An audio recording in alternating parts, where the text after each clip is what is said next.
اشہد ان لا الہ الا اللہ۔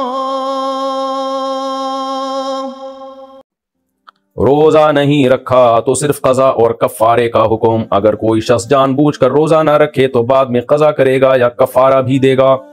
اگر روزہ رکھا ہی نہیں ہے تو پھر صرف قضا کرے گا، کفارہ نہیں دے گا، اور بہت بڑا کبیرہ گناہ بھی ہوگا، مرتکب ہوگا گناہ کا۔ اور اگر توڑ دیا تو پھر کفارہ بھی ہے 60 روزوں کا۔ روزہ توڑنے کا کیا وبال ہے؟ جان بوجھ کر روزہ توڑنے کا رواج بڑھتا جا رہا ہے، اس بارے میں کچھ ارشاد فرما دیں۔ بہت بڑا جرم ہے رمضان کا روزہ چھوڑنا بھی اور توڑنا بھی۔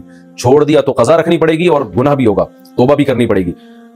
اور دیا تو کفارہ ہے۔ کفارہ کیا ہے؟ 60 روزے لگاتار رکھنے پڑیں گے۔ دسمبر جنوری میں رکھ لیں جب دن ٹھنڈے ہوتے ہیں، بیچ میں ایک دن کا بھی ناغہ ہو گیا چاہے بیماری سے ہوا ہو تو پھر دوبارہ سے 60 رکھنے پڑیں گے۔ البتہ عورت کو مینسز کی وجہ سے جو ناغہ ہوتا ہے وہ معاف ہے، تو ورنہ کنٹینیو 60 روزے آپ کو رکھنے پڑیں گے۔ اور جو بوڑھے لوگ ہوتے ہیں روزہ رکھنے کی طاقت ہی ختم ہو گئی ان میں، پھر وہ 60 غریبوں کو 2 ٹائم کا کھانا کھلائیں گے۔ جوان آدمی جو روزہ رکھ سکتا ہو اس کو 60 غریبوں کو کھانا کھلانے سے کفارہ ادا نہیں ہوگا، اس کو 60 روزے ہی رکھنے پڑیں گے۔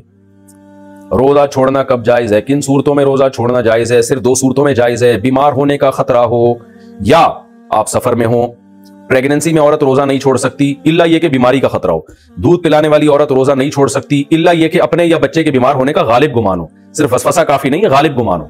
تو پھر جیسے دودھ ہی پیدا نہیں ہو رہا ہے ایک عورت کا روزہ رکھے اور بچہ کو نقصان ہو رہا ہے پھر تو وہ مجبوراً روزہ چھوڑ سکتی ہے، لیکن نارملی ایسا ہوتا نہیں ہے۔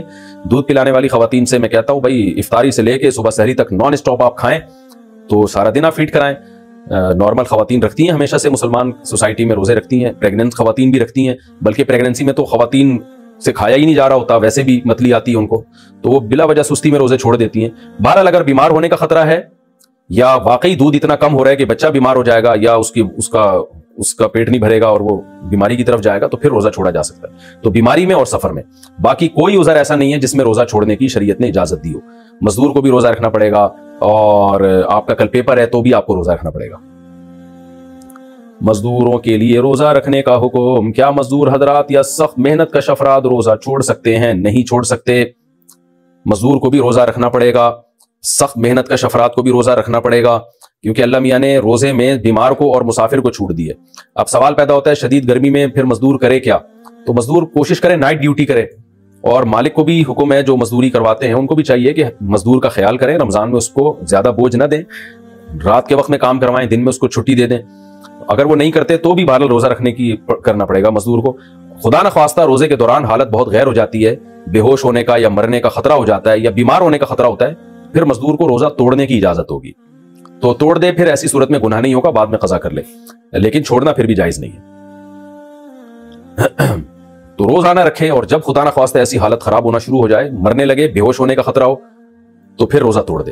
لیکن بھوک اور پیاس کی شدت کی وجہ سے روزہ توڑنا یہ جائز نہیں ہے، کیونکہ روزہ تو نام ہی بھوک اور پیاس کی شدت کو برداشت کرنے کا ہے۔ کسی کو کم بھوک لگتی ہے، کسی کو زیادہ، کوئی ایئر کنڈیشن میں بیٹھ کے روزہ گزار دیتا ہے اسے تو لگتی نہیں ہے، کوئی گرمی میں چل پھر کے گزارتا ہے اس کو بہت لگتی ہے۔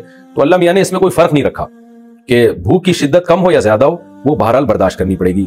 ہاں بیماری کا خطرہ ہو، جیسے آپ نے روزہ رکھا، شوگر لیول اتنا گر گیا، آپ پیشنٹ ہیں کہ اب خدا نخواستہ بے ہوش ہونے کا یا مرنے کا خطرہ ہو گیا، تو فوراً توڑنا پڑے گا، بلکہ توڑنا واجب ہے ایسی صورت میں۔ تو ناقابل برداشت بھوک میں روزہ توڑنا۔ بعض لوگوں کو روزے کی حالت میں بھوک کی شدت سے معدے میں شدید درد ہو جاتا ہے یا بھوک ناقابل برداشت ہو جاتی ہے، ان کے لیے روزہ چھوڑنے یا توڑنے کا حکم بیان فرماتے ہیں نعیم شاکر ملتان سے۔ ناقابل برداشت بھی بھوک اگر ہو جائے تو بھی روزہ نہیں توڑ سکتے، بلکہ ہمت کر کے پورا کرنا پڑے گا، کیونکہ پیاس اور بھوک میں برداشت ہے کے قابل ہے یا نہیں ہے یہ کوئی اللہ نے فرق نہیں رکھا۔ تو روزہ نام ہے کھانے پینے سے اوائڈ کرنے کا، تو چاہے وہ برداشت ہو رہی ہو یا برداشت نہیں ہو رہی ہو۔ ہاں البتہ بیماری کا خطرہ ہو یا جان جانے کا خطرہ ہو یا بے ہوش ہونے کا خطرہ، کیونکہ بے ہوشی بھی ایک بیماری ہے، تو اس صورت میں روزہ توڑ سکتے ہیں۔ آپ کسی کے معدے میں شدید درد ہو رہا ہے شدید بھوک کی وجہ سے، تو یہ ایک بیماری ہے، کیونکہ نارمل ایسا ہوتا نہیں ہے، کتنی بھی بھوک لگی ہو آپ کو، 24 گھنٹے بھی بھوکے نا آپ کے پیٹ میں درد نہیں ہوتا، لیکن بعض دفعہ کوئی بیماری ہے جیسے کسی کو السر ہے یا اور کوئی بیماری ہے جس کی وجہ سے بھوکا رہنے سے پیٹ میں شدید درد ہو رہا ہے، تو درد ایک بیماری ہے، بیماری میں روزہ توڑا جا سکتا ہے تو اس درد کو ختم کرنے کے لیے، لیکن ناقابل برداشت بھوک یا پیاس لگی ہے تو پھر روزہ نہیں توڑ سکتے۔ توڑ دیا تو 60 روزوں کا کفارہ ہے۔ روزے میں احتلام اور مشزنی، کیا روزے کے دوران احتلام یا مشزنی سے روزہ ٹوٹ جاتا ہے اور کیا اس پر کفارہ واجب ہے؟ روزے میں احتلام ہو جائے تو کچھ بھی نہیں ہوتا، اگر مشزنی کی ہے تو روزہ ٹوٹ جاتا ہے لیکن کفارہ واجب نہیں ہوتا۔ کبیرہ گناہ بھی ہے کہ آپ نے رمضان کا روزہ توڑا کیوں، اور روزے میں اتنا بڑا گناہ کیوں کیا آپ نے، تو ڈبل گناہ ملے گا آپ کو۔ لیکن کفارہ لازم نہیں ہے. کفارہ جو لازم ہوتا ہے وہ جمع کرنے سے. تو اگر پراپر جب تک انٹرکورس کسی نے نہ کیا ہو تو انٹرکورس کرنے سے جو ہے بیوی کے ساتھ یا کسی بھی عورت کے ساتھ جو حرام ہے ناجائز ہے بہرحال, لیکن اس سے کیا ہوتا ہے کہ روزہ بھی ٹوٹے گا اور کفارہ بھی لازم ہوگا. لیکن اگر اس کے بغیر ہی کوئی ڈسچارج ہو گیا, چاہے زوجہ کے ذریعے ہو یا اپنے ہاتھ کے ذریعے ہو, اپنے ہاتھ کے ذریعے جو اپنے ہاتھ سے یہ کام کرنا تو بہرحال بہت بڑا گناہ ہے, اور روزے میں تو اور بھی زیادہ بڑا گناہ ہے, لیکن یہ کہ اس سے روزہ توڑنے کا گناہ ہوگا, کفارہ لازم نہیں ہوگا. تو جو نوجوان روزہ رکھ کے اگر خدا نخواستہ یہ کام کر لیتے ہیں, مجزنی کر لیتے ہیں, تو توبہ استغفار بھی کریں اور بعد میں ایک روزہ قضا بھی کریں, لیکن کفارہ ان پر لازم نہیں ہے. نابالغ بچے کا تراویح پڑھانا یا سننا. نابالغ بچوں کے پیچھے تراویح کا کیا حکم ہے؟ نیز کیا چھوٹا بچہ تراویح میں سامع بن سکتا ہے؟ سامع بن سکتا ہے, امام نہیں بن سکتا, بشرطے کہ یعنی بہت چھوٹا بچہ نہ ہو, یعنی صبی ممیز جسے کہا جاتا ہے, 7 سال سے عمر زیادہ ہو, تو ایسا بچہ سامع بن سکتا ہے, لیکن امام نہیں بن سکتا نابالغ بچہ. ہاں, نابالغ بچہ نابالغوں کا امام بن سکتا ہے. گھر میں بچے جو قرآن حفظ کر لیتے ہیں تو ان کو چاہیے کہ گھروں میں تراویح پڑھائیں, چھوٹے بہن بھائی ان کے ساتھ کھڑے ہو جائیں جماعت میں, تو ان کا قرآن بھی مکمل ہو جائے گا. لیکن بالغوں کو نماز پڑھانے کے لیے امام کا بالغ ہونا بھی ضروری ہے. کیا عورت دیگر عورتوں کو تراویح پڑھا سکتی ہے؟ اگر ہاں تو اس کا طریقہ کار بتا دیں. نیند اگر پیچھے لڑکا بھی کھڑا ہو جائے تو کیا حکم ہوگا؟ بنت نصیر لاہور سے. عورت کی امامت میں اگر لڑکا پیچھے کھڑا ہو جائے تو اس لڑکے کی تو بہرحال نماز نہیں ہوگی, کیونکہ مرد کو تو مرد ہی امامت کر سکتا ہے, لیکن عورت کی امامت کرے تو ہمیں اس بارے میں ایک روایت حضرت عائشہ سے ملتی ہے, لیکن اسلاف نے نہ اس پر عمل کیا, نہ ہمیں اس کی کوئی نبی صلی اللہ علیہ وسلم سے اس کی کوئی حوصلہ افزائی ملی, اور نہ کسی فقیہ نے اس عمل کو پسندیدہ عمل قرار دیا. یہی وجہ ہے کہ خلفائے راشدین کے دور میں بھی ایسا نہیں ہوا, بعد میں بھی ایسا نہیں ہوا, اور ہمیشہ مردی امامت کرتے رہے ہیں. تو اس لیے حضرت عائشہ کے اس عمل سے یہ بہرحال پتہ چلتا ہے کہ اگر کوئی عورت ایسا کر لے گی تو پیچھے عورتوں کی نماز ہو جائے گی, لیکن یہ عمل بہرحال پسندیدہ ہے نہیں. دیگر احادیث کو بھی اگر ہم سامنے رکھ کے دیکھتے ہیں, کہیں بھی ایسا نہیں ملتا نا کہ نبی صلی اللہ علیہ وسلم نے جماعت عورتوں کی کروائی ہو اس طرح سے کہ عورت کو حکم دیا. مثال کے طور پر آپ صلی اللہ علیہ وسلم کی جماعت مسجد سے نکل جاتی تو آپ گھر میں آگے امہات کو اپنے پیچھے کھڑا کر کے خود نماز پڑھاتے تھے.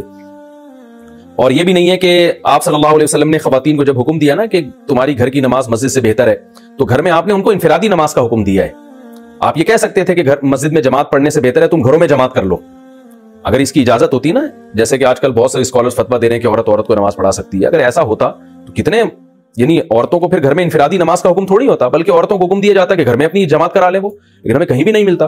تو صرف ایک حدیث کو دیکھ کے کبھی فیصلہ نہیں کیا جاتا, باقی بھی تمام احادیث کو دیکھا جاتا ہے. تو ان تمام احادیث کو دیکھ کے فقہا نے جو استدلال کیا وہ یہ ہے کہ اگر عورت کو نماز پڑھا دے تو نماز ہو تو بہرحال جائے گی, لیکن یہ عمل بہرحال مکروہ اور ناپسندیدہ ہے, یہ قابل ترغیب عمل نہیں ہے. اس لیے خواتین کو چاہیے کہ وہ انفرادی نماز پڑھیں, جماعت سے پڑھنی ہے تو مرد کو امام بنائیں, اس کی اقتداء میں نماز پڑھیں. اور اگر بالفرض عورت کو نماز پڑھاتی ہے مکروہ ہونے کے باوجود, وہ کہتی نہیں شوق ہے اس کو پڑھانے کا, تو پھر خواتین امام جو ہے نا وہ صف کے بیچ میں کھڑی ہوں گی, وہ آگے نہیں کھڑی ہوں گی, کیونکہ نماز میں عورت کو بہت زیادہ سمٹنے کا اور پردے کا حکم ہے, ایکسپوز ہونے کی اجازت نہیں ہے. تو اس میں پھر یہ ہے کہ وہ خواتین, جیسے حضرت عائشہ کے بارے میں یہی ہے نا کہ خواتین کے بیچ میں تھی وہ, تو پھر آگے جانے کے بجائے جہاں صف ہے اسی کے بیچ میں وہ عورت کھڑی ہو کے نماز پڑھائے گی. اشہد ان لا الہ الا اللہ